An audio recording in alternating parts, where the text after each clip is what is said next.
Good morning from Laredo on day 12 of my Camino journey. I got a bit of a late start today, but for good reason. After yesterday's 34-kilometer trek, I decided to give my legs a break this morning and catch up on some work from a lovely coffee shop. I've learned that balancing work and walking is all about making smart choices. Spending a few hours answering emails and handling client projects this morning means I can fully enjoy this evening at the Albergue without my laptop competing for attention. This work-adventure balance is exactly what the Mindie life is all about. The coffee here was excellent, the Wi-Fi surprisingly fast, and now I'm ready to continue my Camino adventure. Today's route will take me from Laredo to Güemes, with a special transportation surprise along the way that I've been looking forward to. The path out of Laredo begins at this beautiful beach. What a contrast to yesterday's pavement. My feet are certainly thanking me for this softer walking surface. I've reached the small coastal town where one of the Camino's unique experiences awaits. Instead of walking an extra 12 kilometers inland around this estuary, pilgrims can cross directly by boat, a tradition that's been helping travelers for generations. We're gathered here at the water's edge, waiting for what other pilgrims jokingly call the Camino Uber, though it's far from a modern rideshare service. Looks like the boat simply drives right up onto the beach and I jump aboard. No dock, no pier, just wade in a few steps and hop on. After crossing the water, I spotted this marker, still 614 kilometers to Santiago. I always find these markers grounding, a reminder that this journey isn't about rushing to a destination, but experiencing each step along the way. I discovered some incredible murals painted on the buildings. They're a tribute to the fishermen and miners who built this region's economy and culture. These aren't just decorative, they're a visual storytelling of the local identity and the generations of hard work that shaped these communities. After some rather urban sections, the path has opened up into these beautiful meadows. I love hearing the birds singing.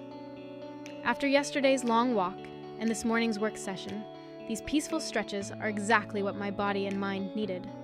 The landscape here is so lush and green, very different from the coastal cliffs of previous days. Now, the trail is taking me through this lovely wooded section. The dappled light through the trees creates such a peaceful atmosphere, and there's one of our faithful yellow arrows guiding the way. These simple markers have been directing pilgrims for centuries. I never get tired of spotting them. After a bit of a climb, this pilgrim rest stop is perfectly placed for a water break and moment to catch my breath. These fountains along the Camino are another ancient tradition, providing fresh water to travelers for generations. The cool water tastes especially good after the climb. I've arrived at the Albergue in Güemes, and I'm already stunned by what I'm seeing.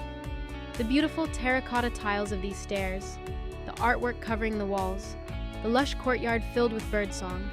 This is clearly no ordinary hostel. This place has a special energy that you can feel immediately upon entering. It's like stepping into another world, one where time moves differently. Oh my goodness, look at this. The walls are hand-painted with poems welcoming pilgrims. And this space, it's part library, part museum, documenting the history of the Camino and the thousands of pilgrims who have passed through these doors. These are artifacts left by pilgrims over decades.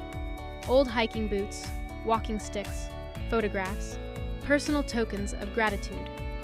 And look at this room dedicated to slides and photography, preserving pilgrim journeys from the era before digital cameras.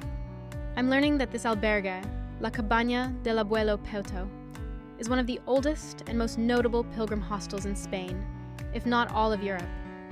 Every wall tells stories of those who walked before me.